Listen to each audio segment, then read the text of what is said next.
वर्षा ऋतू आलाय. आधान काळ म्हणजेच शिशिर, वसंत आणि ग्रीष्म या ऋतूत आपलं शरीर हे दुर्बळ असते. जठराग्नी मंद असतो. आपलं बळ हे क्षीण झालेलं असतं. तसंच वर्षा ऋतूत गार वारं, पाऊस यामुळे सुद्धा आपली जठराग्नी मंद असते. यामध्ये वाताती दोष वाढतात आणि प्रामुख्याने वात दोष हा वाढला असतो. त्यामुळेच अंगदुखी, सांधेदुखी, वेगवेगळे इन्फेक्शन्स हे सगळे तुम्हाला पाहायला मिळतात. आता तुम्ही म्हणाल की दरवर्षीच वर्षा ऋतू येतो, हा वातदोष वाढेल आणि हे दुखणे पण वाढेल, तर करायचं तरी काय? नमस्कार, मी डॉक्टर राधा खडक्कर, आयुर्वेद MD. आज आपण हेच जाणून घेणार आहोत की वर्षा ऋतूत काय आहार, विहार आणि तुमची लाईफस्टाईल कशी असली पाहिजे. आता सुरुवात करूया आहारापासून. तुमचे आहार हे कसे असले पाहिजे? तर आपल्या संहितेत लिहिलं आहे की जे तुम्ही अन्न सेवन करता ते पचल्यानंतरच पुढचे अन्न हे सेवन करावे. ते नीट पचू द्यावे. भूक लागल्यावरच जेवण करावं. अन्न हे नेहमी ताजं आणि गरम असावं. ते शिळं, थंड, फ्रीज मधलं नसावं. कारण जठराग्नी मंद असते. मधुर, आम्ल, लवण हे रस तुमच्या आहारामध्ये असावे.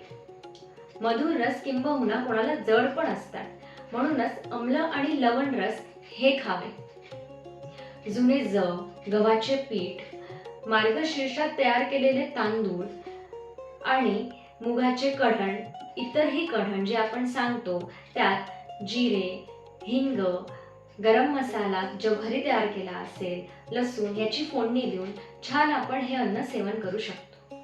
जे पचायला हलकं आहे ते अन्न सेवन करावं. मैदा, बेसन, बाहेरची वस्तू हे टाळावे. जर आपण हे मैदा, बेसन किंवा जे पचायला जड आहे हे अन्न सेवन केलं तर जठराग्नी मंद असल्यामुळे हे अन्न नीट पचत नाही. त्यामुळे आम निर्मिती म्हणजे टॉक्सिन्स हे होतात आणि त्यामुळे विविध आजार निर्माण होतात. त्यामुळे जर तुम्ही तुमच्या जवळच्या वैद्याकडे जाऊन वर्षा ऋतूत काय खावे आणि काय खाऊ नये याचा डाएट चार्ट लिहून घेतला तर तुमची प्रकृती वर्षा ऋतूत चांगली राहील. आता हे झालं आहाराबद्दल. आता आपण पाहूया पेय. पेय म्हणजे जे आपण पाणी पितो ते कसं असलं पाहिजे. तर आपल्या संहितेत लिहिलं आहे की वर्षा ऋतूतलं पाणी हे गरम करून थंड झालेलं प्यावं आणि हे स्वच्छ निर्मळ असावं. आकाशातलं जे पाणी येतं म्हणजे जेव्हा पाऊस पडतो ते एका स्वच्छ पात्रात साठवून ठेवलं आणि ते प्यायल्याने सुद्धा हे सर्वोत्कृष्ट सांगितलं आहे. आता आपण बघतो आहे की लोक पाणीपुरी खातात. आता आपल्या याच्यात तर दिलं आहे की गरम करून थंड केलेलं पाणी प्यावं. ते पाणीपुरीमध्ये कसं मिळणार? स्वच्छ पाणी असावं. आता हे जेव्हा तुम्ही ठेल्यावरचं अन्न किंवा हे पाणीपुरी खाता तर त्याची स्वच्छता किती असते, ते पाणी किती स्वच्छ असतं, कुठलं असतं हे आपल्याला माहित नाही. त्यामुळे जर तुम्ही घरी केलेली पाणीपुरी खाल तर ती किती चांगली. स्वच्छ अन्न किंवा स्वच्छ पाणी हे प्यायला हवं. त्यामुळे वेगवेगळे आजार होत नाही.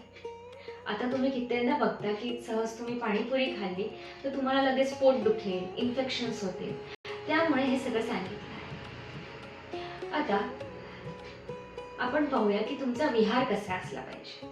तर आपल्या याच्यात दिलेला आहे की शरीराला उटणं लावणे, आंघोळीनंतर सुगंधी द्रव्यांनी लेप करावा, हलके कपडे घालावे, पातळ कपडे जे लघु असतील, कोरडे कपडे, स्वच्छ कपडे घालावे, ज्या ठिकाणी ओलावा नाही त्या ठिकाणी राहावं जिथे कोरडं असेल. तर हे काय म्हणजे जर तुम्ही इन केस जिथे ओलावा आहे तिथे राहिलं तर आपल्याला फंगल इन्फेक्शन्स होण्याची शक्यता असते.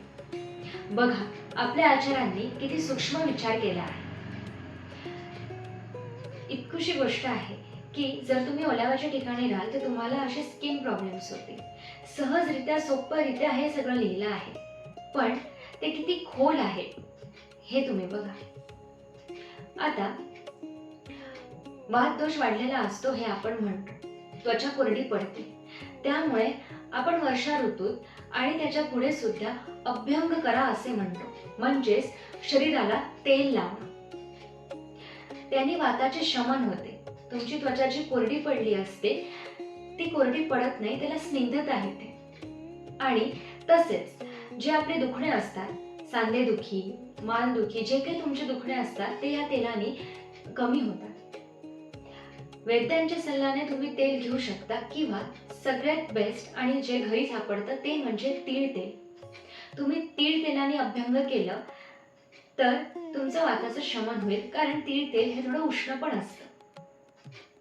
आता हे झालं तुमचं आहार विहार. आता पाहूया की काय टाळावं. अपथ्य. तर तुमच्या घरात सत्तू हे खूप जण खातात, तर हे सत्तू थोडं पचायला जड असल्यामुळे आपण हे टाळतो. या ऋतूत हे खायचे नसते. तसेच दिवसा झोपणे हे टाळावे, कारण जठराग्नी मंद असतो. पण रात्री जागरण सुद्धा टाळावं, कारण याने वात दोष उद्भवतो. आता सगळ्यात महत्त्वाचं म्हणजे व्यायाम करणे, एक्सरसाइज ही टाळावी. आता तुम्ही म्हणाल एक्सरसाइज तर सगळ्यात बेस्ट असते. होय, करा, पण अति प्रमाणात करू नये.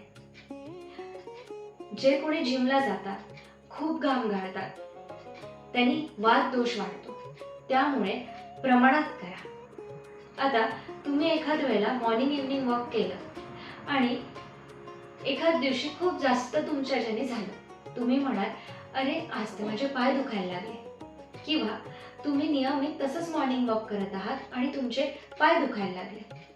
तुम्ही विचार करता आहे की मी रोज सारखीच तर फिरायला जाते आहे, पण आजच का माझे दुखले.